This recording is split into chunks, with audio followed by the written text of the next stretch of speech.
Okay, all right. So we're in the middle of this Simon Mem, Simon number 40, and we're in the middle of or towards the end of it. And the last thing we said was that, okay, so once we explained that the world is based on Yichud, and Yichud is revealed through negation of everything that's not Yichud. He also said, so we have Hester Ponim is the negation that needs to be negated in order to reveal Yichud, right? And Hester Ponim allows all sorts of evil to happen in the world, right? And then we had the line that, evil rages until it rages, right? And then eventually this evil will be removed, right? And together with it, Bechira will be removed, right? And then he said that there are two ways that removal can happen. It either happen through our actions, either through doing the will of Hashem, or doing tshuva, or Kabbalah Sisurin, or through, purgatory suffering type, some kind, right, Yisurin, or Hashem will just, through His divine intervention, just say Atkan Hakofa, whatever, right, and that's the end. Okay, so now he's going to try to kind of, what I feel again is going to be a hard trick for him to pull off, I think. But let's see. So basically, he's going to present now that the entire purpose of creation could have occurred, would have been encapsulated in the 6 hours of Adam Arishan's life. The 6,000 years that he talked about before, that this world is going to last for 6,000 years, and then it's going to be, this tikkun, and then it's going to be Olam Haba. So Adam Arishan kind of had 6 hours to do what we now have to do in 6,000 years, right? So let's see. So Haloi Tiri, now you should see Adam Arishan Atzmai Kach Karoloi, that really to Adam Arishan himself a similar thing occurred. But I hate of and understand well ha'inyan hazeh, this idea. Because if HaKadosh Baruch Hu would not have created the world, Ella al tzad hatoiv, below haraklal, only with the forces of good, without any evil at all, oz lahoisa machshava mitzayeres haraklal, then the truth is, you wouldn't even be able to imagine something that's ra, because if Hashem wouldn't have created it, right, there has to be, what's the word? I have to experience it in order to know it, right? Like the famous Rambam thing, if he's blind, how could he understand colors, right? If I don't understand if it doesn't exist, and I've never experienced it, then how could I understand it? Now, Adam Arishan, what he's setting up is that he's gonna have a tough sell, right? Adam Arishan is pure, he doesn't really know Ra, and yet he has to somehow negate the Ra. So how's this gonna work out, right? So the Machshav would not be able to imagine what Ra is. And then you would not be able to understand the Yichud in its full perfection. Like we explained above. However, but since HaKadosh Baruch Hu, since technically the Ra existed on some level in the world, Ozvadai, so it existed, even though Adam Arishan didn't fully experience it. But it existed in the world. So now, a thinking being, a wise person is going to say, Adam Arishan was a Chacham Gadol, and that's what he needs for Adam Arishan to be a very smart person, because he needs to be able to experience the Ra without actually experiencing it, right? So, again, I'm just kind of giving it away a little bit, but that's the goal that we're trying to achieve. Is that right? Since the Ra, meaning the imperfection, the chesaron that exists in the world, the Hester Ponim already existed. Since the machshava is able to formulate some thoughts about it, and then reflect on its opposite, which is yichud, in its truth. So, however, Adam Arishan. So therefore, I would say Adam Arishan Kvar Hoya Roya Hara. The Adam Arishan was already perceiving the Ra, the evil. Because since there was already something called Eitz Hadas Toivara, some tree of knowledge of good and evil, right? So he knows that the concept exists. He never tried it, he never tasted it, but he knows the concept existed. There is this Eitz Hadas Toivara, and Hashem says, don't eat from it, right? So he knows that there is some theoretical, hypothetical evil out there in the world wrapped up in this, whatever this Eitz Hadas was. Was it the real fruit or was it the symbolic fruit? I don't know, but the point is, somehow the theoretical, hypothetical Ra is what's the word? Compressed in the fruit of Eitz Hadas. And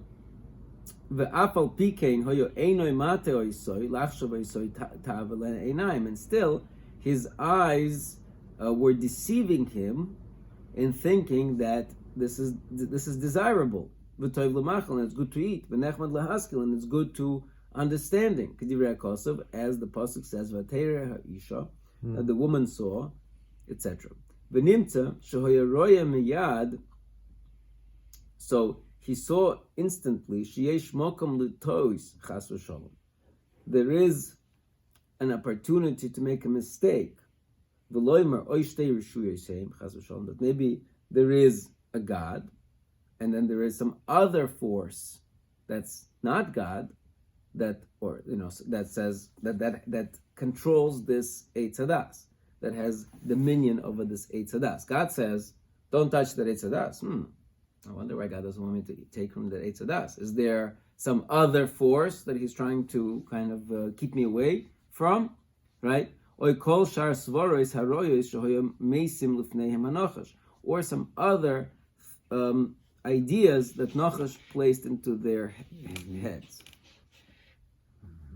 Okay, let's just try to understand this a little bit. So, I don't know. If I ask you, what is the evil of Eitz Hadas? What's the evil of Eitz Hadas? You could say simply, maybe there's nothing evil of Eitz Hadas. Just Hashem says, don't do it. You don't do it. That's the evil. The evil is Hashem he said, air. He said, here's an air in the form of an apple, and he says, don't eat it. Because if you're going to eat it, you will find out what Ra is. You know what Ra is? Not listening to me. That's the Ra. The Eitz Hadas Toivara, when you eat it, you'll know what it's like not to listen to me, and that's the Ra. Don't eat it. Right? So in other words, there is no Ra in the Eitz Hadas. Right? That's one possibility, right? What's another possibility? You ever heard of any other possibilities? Like, what's the evil of Eitz Hadas? What's the possibility, as you mentioned, possibility of that there's something else other than Hashem. The question on the Yichus, right? Right. And maybe by eating it, I could be, if there's a hypothetical possibility that something else could exist. Right, but you're saying that there is nothing. Again, you're saying there is nothing in the Eitz Hadas, right? Meaning, is there something evil in the Eitz Hadas itself? Is there Hester Panim in the Eitz Hadas? It's the idea that exists. It's what it represents in the eyes of Adam Rishon. So again, there's nothing. There's nothing, right? It's all in Adam's head. Well, does he know what good is? If you don't know what evil is, you're saying? No, the general. Like, Adam was created. Everything like runs great, fine.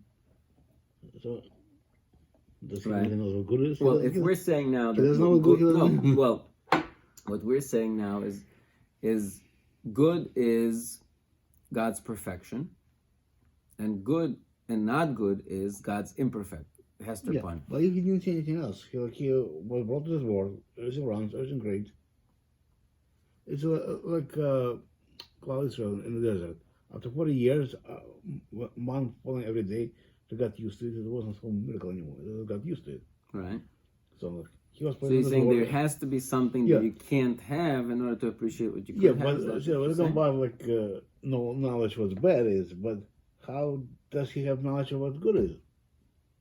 But, so I'm saying, so you're saying is, so there has to be something that he cannot have, right?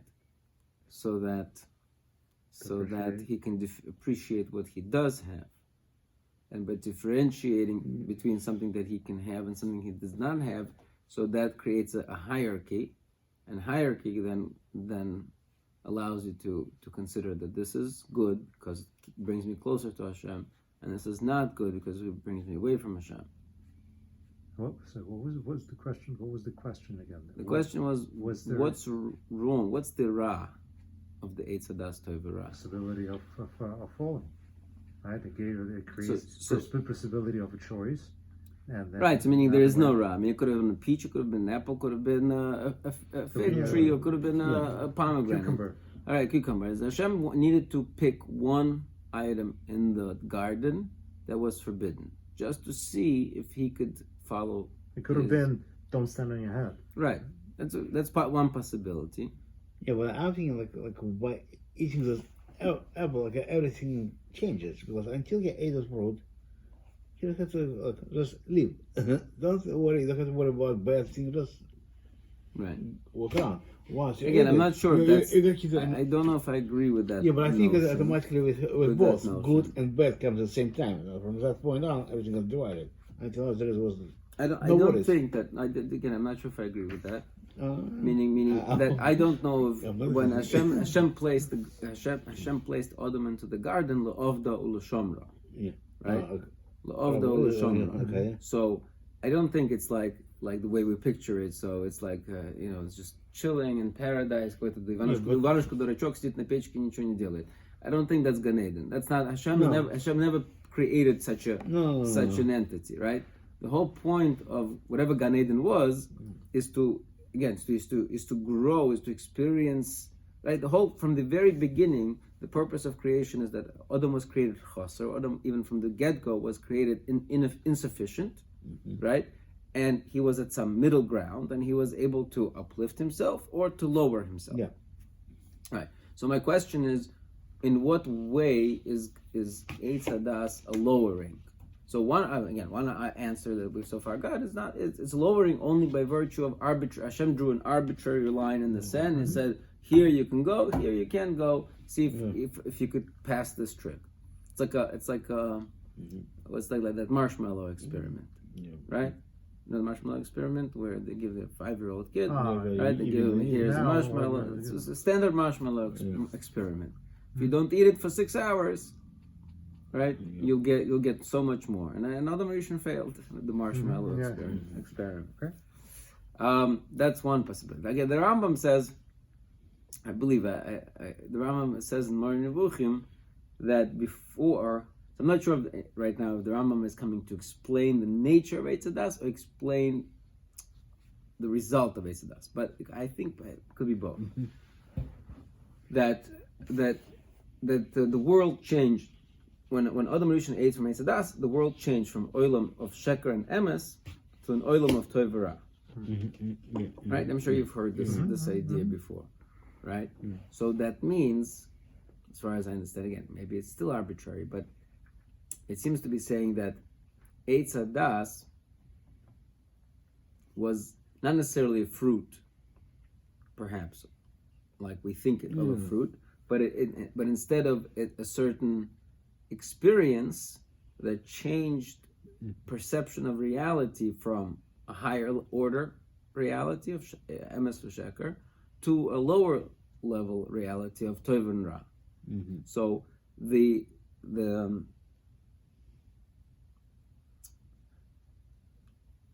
meaning, right? So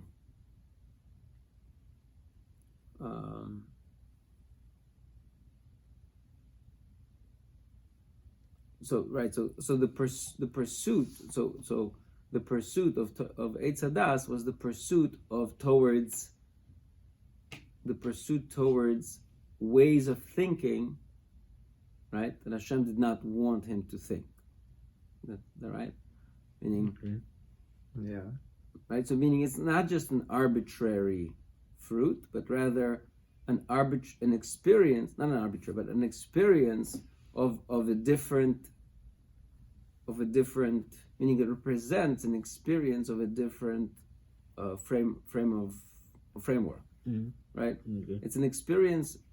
Hashem says, I want you to stay within this framework, and Adam Arishan says, yeah, but I want to experience this framework, right? Or paradigm, whatever you want to call the word, right?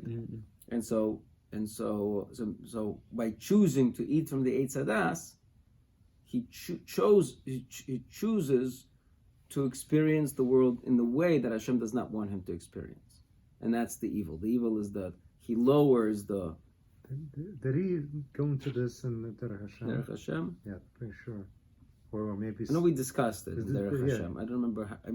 He discusses it, but I don't remember if he answers the question specifically. He discusses that the Ra entered the world. I don't remember if he specifically outlined. I don't remember what it specifically outlined what the Ra of the Eitz Hadas was. I know we just it could be a symbol. Hashem connected the forces of evil to this fruit. That's another way of looking at it. The Hester Ponim, for some reason, was connected to this fruit. Just like we don't know why Hashem doesn't want us to eat pork, but we know that must be that certain ideas of Tuma are connected to pork. Do we know why? Hashem could have said again. Hashem could have said, "Don't eat cow," but he chose pork. And but he tied to the molecules of pork. He tied the ruach of tuma. So every time we ingest pork, we would ingest the ruach tuma. That's another approach to looking at it. That's whatever it was.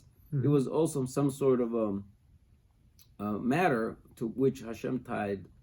But again, but I would assume it's not like that. Even pork is not like that. Even though we don't necessarily understand why pork represents Ruach HaTumah. But if we would have a picture of, if we would see the world from Hashem's eyes, I'm sure we would be able to see exactly why Hashem chose pork to be the expression of Tumah in the world, as opposed to, even so on a basic level, right? There's a fat, smelly, dirty an animal lying in the dirt, and right, you could see that it represents certain things that are not so clean. Young was very cute. What? Young was very cute. Right. Okay. Anyway, so fine.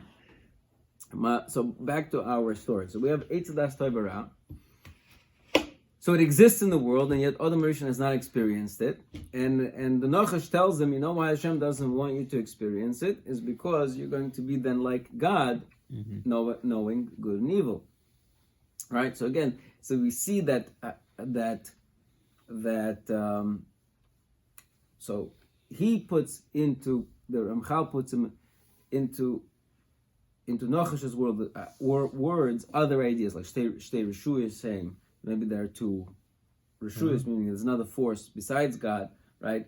But the pasuk tells us that that Nachash told Adam Rishon that you're going to be, or not Adam Rishon, told Chava that you're going to be like God, knowing Torah, right? Hashem doesn't want you to eat it because, right? So in other words, at the end of the day, however you touch up what the words of Nachash were, right? He's saying something, he's undermining God's authority, right? Through his, why God doesn't want you to eat it, and whatever the reason is, but whatever that reason is, it's undermining God's full authority of the matter, right? So we see that the Nachash is that in Nachash's expression of what Eitz Hadas is, right, is the undermining of God's authority. And the truth is, God created Eitz Hadas, which means, and He created it why? He created it so there should be an entity that undermines God's authority, right? So in other words, so the very purpose that, so to speak, Hashem created the Eitz Hadas, the Nachash is coming to point a finger to it and kind of twist it and say, you see, what I'm saying, right? Hashem created the Eitz Hadas in order so there should be an impression that there is there is something else besides Him, or some weakness in His plan, right? That's the whole point. That's the chisaron. The chisaron shows to the quote unquote weakness of Hashem, or not shows, but expresses a possibility of thinking that there is a weakness, or there is a lack of control, or there is a lack of oneness, right? And because that possibility exists, the Nachash says that possibility is not a possibility, it is so. It's reality. It's reality, right? And Chava and Adam Arishon, they fall for that enticement, for that confusion, that the possibility is actually reality, right? Right. Yeah, but that kills the idea Amos and Sheker. So the consumer is Amos or Sheker. Right. I mean, right. Lying. Right. I mean, that's the question. That how did he switch from that? I hear. I mean, that's exactly the issue that the Rambam, I think, addresses. That transition from emes and sheker to toivara. But I don't remember right now how the transition. Okay, well, let's see. Maybe it'll come up now. Right, again, it's interesting for a second that he says Shtei Rishuyosheim.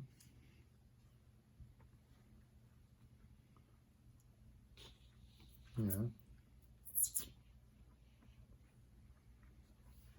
I'm just I didn't, right, because right. I'm just going to read that line. V'nimtza shehoya roya meyad sheyesh mokum l'tois chas v'sholom. So Adam Rishon saw right away that there is an opportunity to make a mistake. Mm-hmm. There's an opportunity to make a mistake. V'loimer, to say oy shtei rishuyos chas v'sholom. Maybe there is two rishuyos, or any other svaras that the Nachash came up with. So he saw there's an opportunity, meaning he was already receptive to that idea. No, I think meaning he understood that much, that since there is something that you cannot have, right, that's an opportunity, that's the possibility, like we said, that's a possibility that of certain lacking in Hashem's plan, right? And then the Nachash capitalized on it. But I'm just picking, meaning Nachash never said Shtei Rishuyosheim. Right? Mm-hmm. He just said, don't eat it because Hashem doesn't want you to eat it because you're going to be just like him, right? So where did Ramchal get this idea? It's not like he got this idea. He really sees it in the words of the Nachash. Because otherwise, why is he bringing it? Just use the words of the Nachash as they are, right? Rather, he's understanding that those are the words of the Nachash, right? Mm-hmm. So over here, they bring down the Medrash, right? The Medrash says, and Rashi brings this Medrash actually, Kol umen soine b'nei umnosoi, that any craftsman hates other craftsmen like him, meaning there's competition. Mm-hmm. Right. So right. This was on Adam's part. He was jealous of Hashem being the creator. That's what he's saying. Adam is the second. Right. Is the second power. He says min ha'etz ochel. He ate because he ate from the Hashem ate from the Eitz Hadas. Ubara es ha'olam. He's created the worlds. Right. Now I'm going to do the same, and I'm going to do just as cool. Right. Right. So the Shtei Rishuyosheim sounds like, if that's the pshat, it sounds like Adam Arishon is going to be the second, and so that's the Vayisim Chelakim. You'll be like God. Mm-hmm. That's how is that how? Okay, so I'm not sure. That sounds like what he's saying. Shtei Rishuyosheim, but meaning not like what I thought. Meaning, I thought initially, since it's Eitz Hadas Toivara, like because one of the 5 things that, right? Remember, there was the original 5 ways to, right? One of the 5 ways is a good God of good and there's a God of evil, right? So if the Eitz Hadas Toivara, this is God of good. There's somewhere there's Toivara, there's a Ra, right? But that's not meaning. He's saying this Perush over here seems to be saying that that he doesn't want you to have, so you're not going to be just like him. Again, like the pasuk says, really, that you're going to be just like him. That means you could be just like him, and therefore you're the second. You're the second. So if you you're the second fix God. the lack, Right. then you just Right. kind of go up. You can be like him. Right. But at the end of the day, right, for you to be like God, that means some kind of a lacking in God's complete dominion. Okay, let's keep going. However, Adam Arishan in truth was a great sage, great, Chacham Gadol, right? So again, now he needs this for his formula over here, right? Yeah. For his formula, like in other words, how did they say? Durakina svayom experience, which is the right? So that's it's kind of like that formula over here, that he could have whatever needed to be experienced of the Ra that he needed to have, he could have experienced virtually through his Chachma, right? That's why you need him to be a Chacham Gadol. And therefore he should have been able to analyze properly with his wisdom.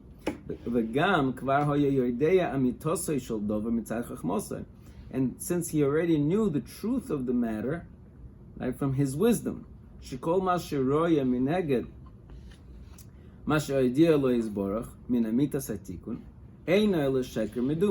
going with this idea of, right, emes v'sheker actually, right, so that he knows from his chachma that anything that doesn't fit with the tikkun is sheker, right? Anything that goes against Hashem's plan for the tikkun, for the perfecting of the world, is sheker, right? Meaning the Adam Arishan knew Daas Tevunos, right? Miklal hara shebora hu is baruch shmo elo heidia amitas yichuda, because he knew that whatever evil exists only to be negated in order to reveal Hashem's yichud, right? He knows what I'm telling you, better than me. And really the whole thing is just a test for the Adam himself in order to give him schus. So if he were to remain steadfast in his faith, right? And he would not be seduced by Yetzer Hara, okay, which is interesting because did Adam Arishan have a Yetzer Hara? He was human. What? I mean, human, right? So he has physicality to him. I'm not sure to what degree he had Yetzer Hara. I mean, he wasn't as physical as we are. But it wasn't Nachash, it's right. Exactly outside of him. Right, that's what I always pardon me. That's what I always understood. I always understood that the inside, I think that's why he told us in Derech Hashem, that inside there was no Yetzer Hara, that the Yetzer Hara was externalized fully via the Nachash. So, V'lo misparta achar Yetzer Hara probably means what? V'lo misparta achar Nachash. I don't know. Ela adarabba, and rather opposite. If he were to strengthen this faith in his heart, oz hoya nikra, then it would be considered hisig hayichud ha'elyon. Then it would have been considered that as if he reached the true yichud. She'arei kvar ro, because at this point he already would have perceived v'tzayra and imagined machshavtoi mahu hara. He would perceive the full, because it's a Chacham Gadol again, he would have perceived the full picture of what is Ra, right? Meaning, as long as you understand that Ra is anything neged yichud, Rashem, right? Ra is anything that negates the yichud. So let your imagination run wild, so to speak, and figure out all the possible ways that yichud could exist. Once you understand that there is that Eitz Daas Tevunos, so you understand that the evil exists, and the evil is something that's neged, right? Neged yichud Hashem, and you understand that that's only there to exist in order to be negated, because you know that you understand that the whole purpose is to reveal the yichud Hashem. So you understand those two concepts in theory, although you don't experience them. Okay, so you can start thinking, what other ways could be Hashem's yichud be negated? And you start, whatever your chacham gadol, you figure out all the possibilities. You imagine the Holocaust. You imagine all the things that could possibly happen, right?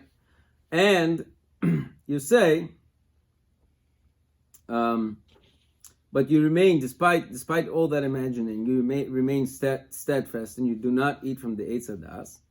So then, hold on. And then he also imagined in his wisdom, he understood through his wisdom that anything that is evil, that really is just a tool that was also created from Hashem in order to reveal his kavod. So it would have been enough, that if he were to strengthen himself in his faith, and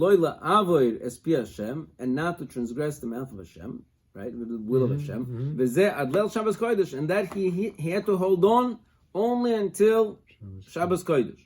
Like our sages tell us, like those are the 6 hours, right, from the 12 hours of the day to the 6 p.m. in the evening. So then Hashem would have done whatever needed to be done in one day, whatever he needs to now to accomplish via 6,000 years. Hashem would show him in the end that what he believed, right? If he would have held on for those 6 hours, by the time Friday night would have come, he would have seen in truth that what he believed is actually so, right? Meaning, right now he's in a state of flux. He's being pulled this way. Should I eat Eitz Hadas? Should I not? And if he would have just held strong and not eaten from the Eitz Hadas, come Friday night, Hashem would have said, this is really the trick. Look, Eitz Hadas is nothing or whatever. Because at that point Hashem would have, in that one moment, completely eradicated all the evil from the world. The Nachash, the Eitz Hadas, all of it would have been eradicated. Right? So in other words, again, so on one hand, right, Ramchal is trying to kind of capture both ends of it. On one hand, he tells us that the greatest way to reveal the yichud is through its opposite.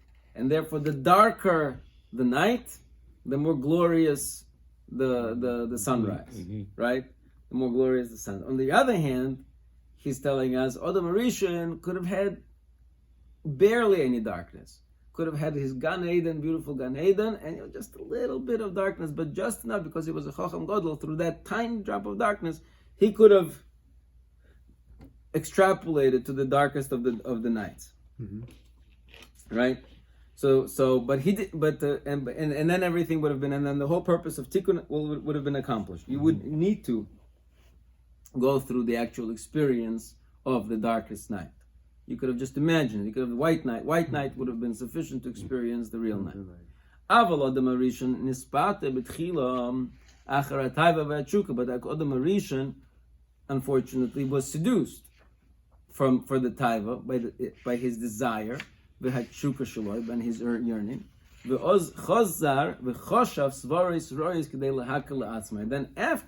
as a result, in order to accomplish his taiva, his desire, he then came up with justifications in order to make it easy on him.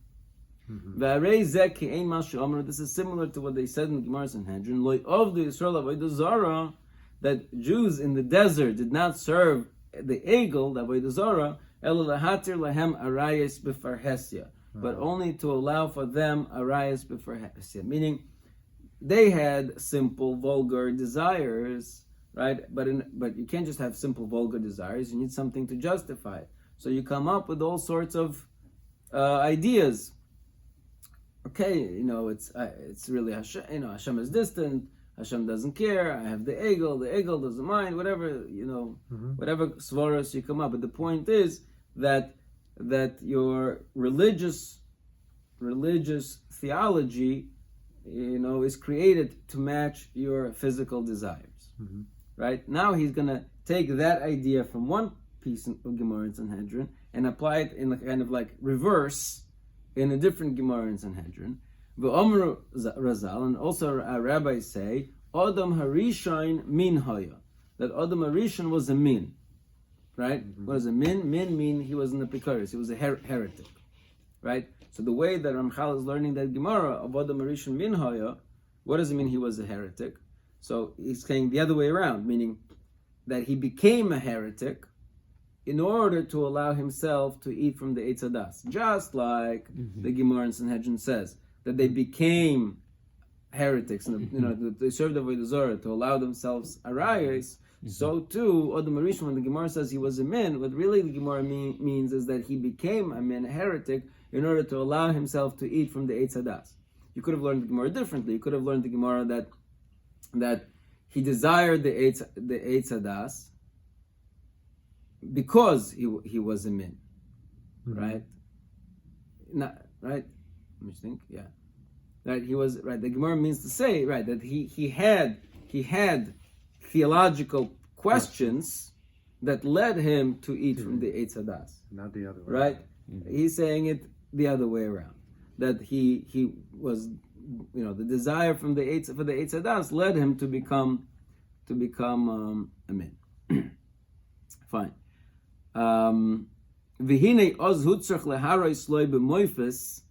So now that he ate from the Eitz Hadas, from then on, it was necessary to show him b'moifes, in a clear sign and a clear experiment, what he did not choose to reach, to experience, to mind blank. I'm sorry.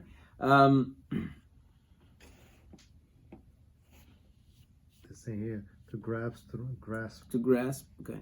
All right. So to grasp. Okay. So to grasp through intellectual knowledge, intellectually achieve it. Let's say right versus experiential achievement. Right. So now So now he has to be shown what exactly is Ra in truth.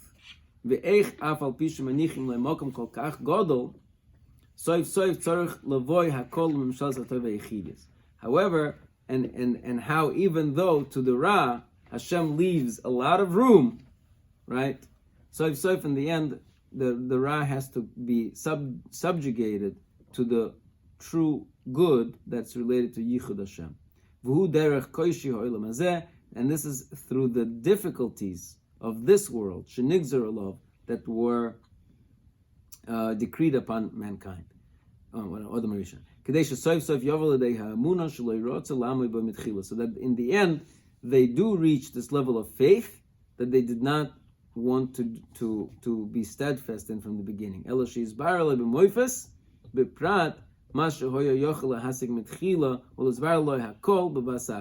And now he has to experience so many different variations and details and experience of Ra, what he could have accomplished in one short moment, right? In one short moment of compact potential of Ra, experience of Ra, theoretical, hypothetical, right? All now has to be unpacked for 6,000 years in many different variations and right, it becomes practical rather than hypothetical. Correct. V'cheinu levon of Acharav gamkein, and the same thing applies to his children after him. Kilulei hoyu roitzin lahasik zeh, if they would have wanted to reach this, right? Lekvoya yediyah zois b'nafshoisu mitzad hachachma, if they wanted really to establish this knowledge through their wisdom, it would also have been enough for them. Because at the end of the day, you need to right. The goal is to gain an awareness of Hashem's yichud, right? So as long as you gain the awareness of Hashem Yichud by negating anything that's not Yichud, so how do you do? So you've gained that knowledge. Ukishin is bara and is bara, and if it became clarified to you, it became clarified to you. But since humankind were not zoicha, were not merited through their actions, but rather the opposite, they went after falsehood, that appears to their eyes through all the various of those evil svaras of the 5 svaras that were mentioned above.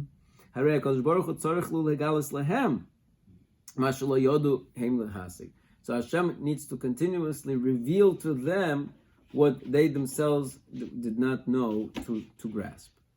And this is what Hashem does in this difficult goal. Hester achar hester, that Hashem hid His face, hastara achar hastara, right? It's a concealment within a concealment. Until that the evil really was fortified in this world. Tachlis atikboiris agodol, to great strengthening. There is no day that its bracha, quote unquote, in other words, its curse, is greater than from the day before, right? Every day brings with it a fresh load of curse, of blessing, but meaning of a fresh load of evil. Right? So really every day is a new experience of evil, according to, that's how the Ramchal understands this. Sounds rosy. What? That sounds rosy. Right. Yeah. So October 7th is not an exception. It's the rule. Yeah, it's what it seems like, right? Meaning it's not. Meaning maybe there's suffering that we don't even, perhaps realize or understand. We understand physical suffering. Maybe there are other sufferings. I don't know. But in the end of it all, Pisaim, suddenly, Yovoi el Helcholoi ha'odin hayochid baruch hu. Hashem will arrive to His Heichel, to His palace. V'nigle kvoid Hashem, and Hashem's covet will be revealed. V'ro kol basar yachdav, and all the flesh together will see. I really would like to get out of this mem. So let's keep going a little bit. Yeah. Okay.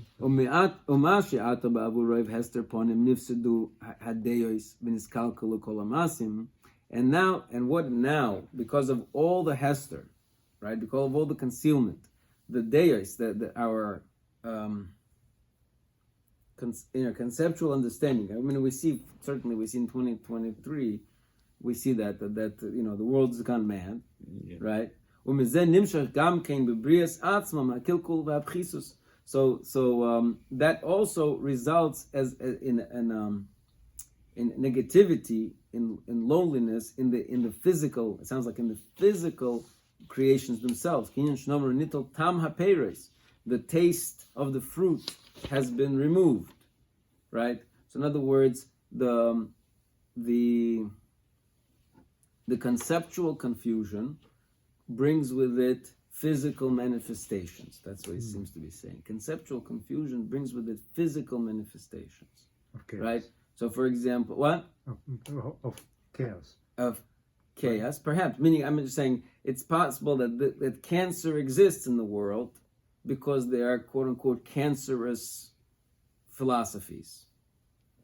You understand? Mm-hmm. But once, and I also would say even more than that, once cancerous philosophies exist in the world, and cancer then exists in the world, then cancer does not always appear to only those people who have the cancerous philosophies, but rather it takes on a life of its own and becomes its own independent variable that walks around in the creation.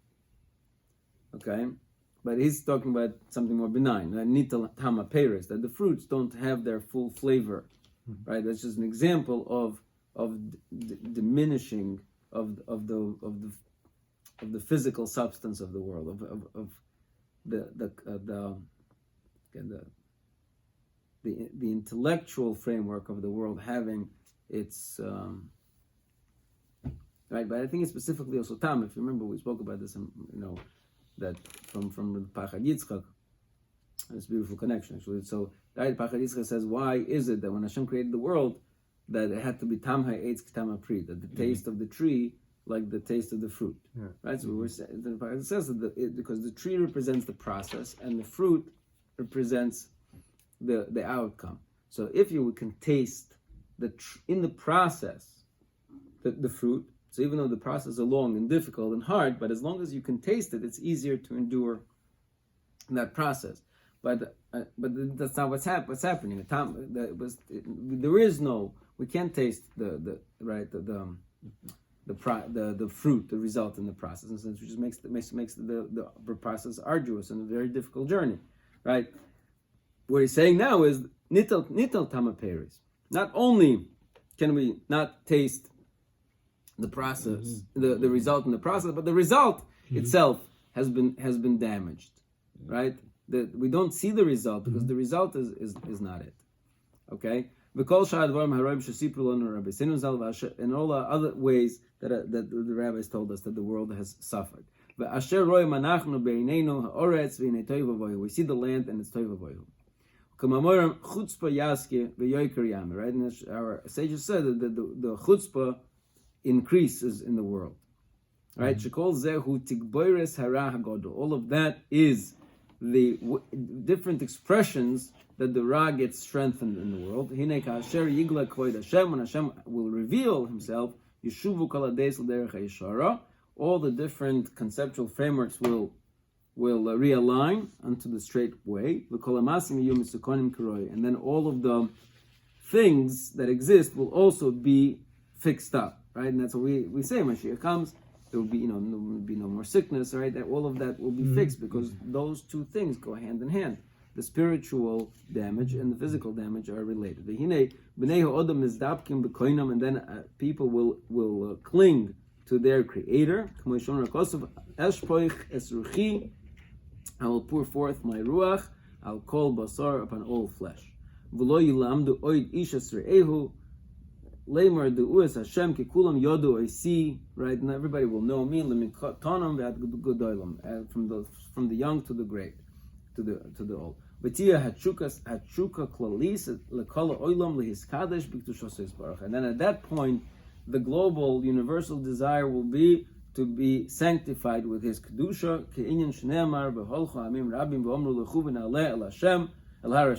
As it says in the pasuk Yeshayahu. And the nations will say, "Come, let's go to the mountain of Hashem. And let us learn from His ways. And we should follow in His roads." And then, as a result, all of the successes of the creations, right? In other words, the benefits of the creation. Pisas bar ba'oretz b'roish harim. I'm not sure what that means.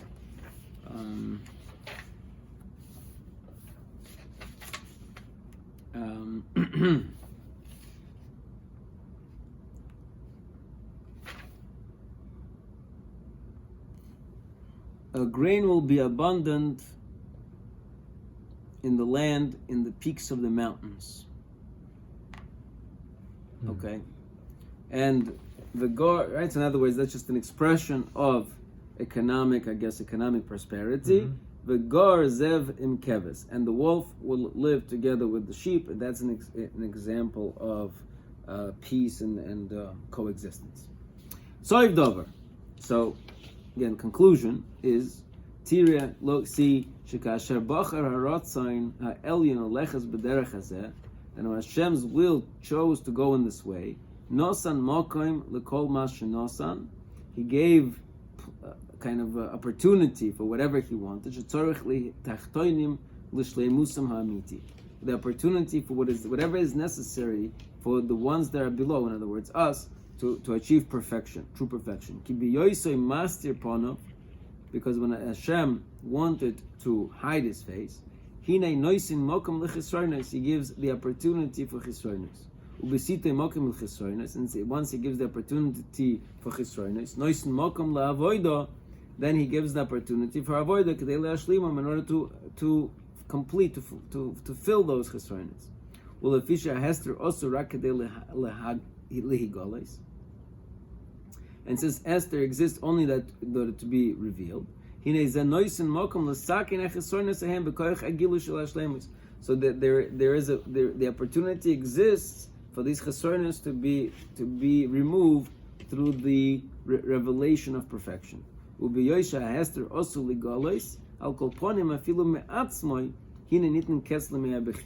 Now, since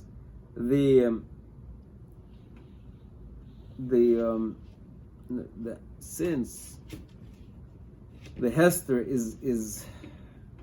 is programmed to be eradicated, so that also means that there is a time limit onto Bechira.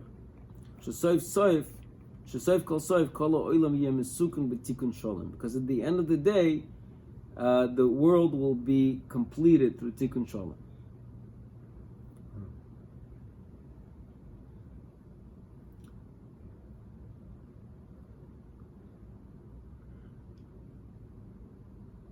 I'm not sure how there's different ways to express what he's expressing here, right? Yeah, the simple way is, he already mentioned this to some degree, but I think he's adding a new point here, which I'm not sure how to express. But he's saying is that, right? We know that there is 6,000 years, and 6,000 years is the cutoff, right? There is the cutoff, and now since there is a cutoff, so there has to be also a cutoff for Bechira, for freedom of choice.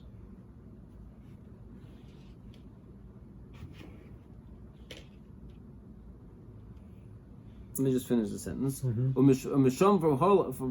Since again, so the freedom of choice will be. Let me start again. I'm sorry. And since it's pre-programmed that the Hester will be removed even by through via itself. In other words, Hashem, right? Even without our input. At the end of the day, Hashem pressed the button, and it's ticking, and the Hester will be removed no matter what, right? So since that's already pre-programmed, Hine nitin case limea bechira. So therefore, thereby we see that there is an end to the days of freedom of choice. Because at the end of the day, the world will be perfected b'tikkun shalom, and once the world is perfected, there is no room for the freedom of choice, Right. because choice is between perfection and imperfection. If the world is perfect, there is no reason for choice. And from then on, yezman kabolas haschar al ha'avoda. So from then on, it's a different time period. It's a period of receiving the schar for that service from before. Shukad makvar. Ukamamar mazal hayom la'asoisom u'lemacher lekabel schar. Today is to do, and tomorrow is to receive the reward. Okay.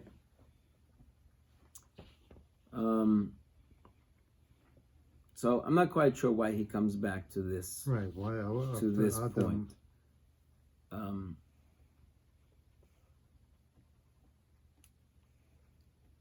Sof davar. And this is his conclusion.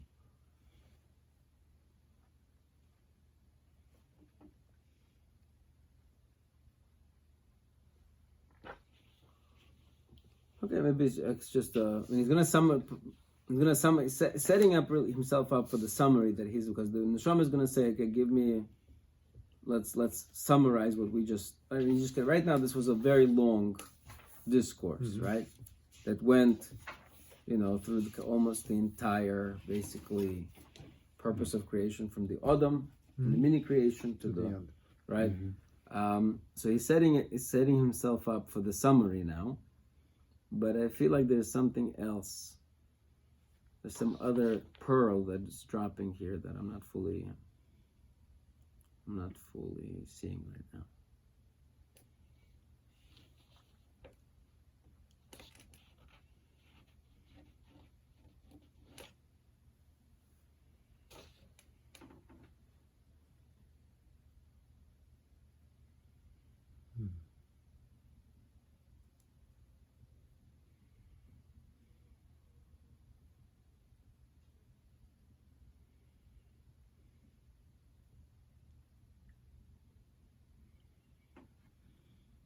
maybe it's just in my head. Okay, not sure.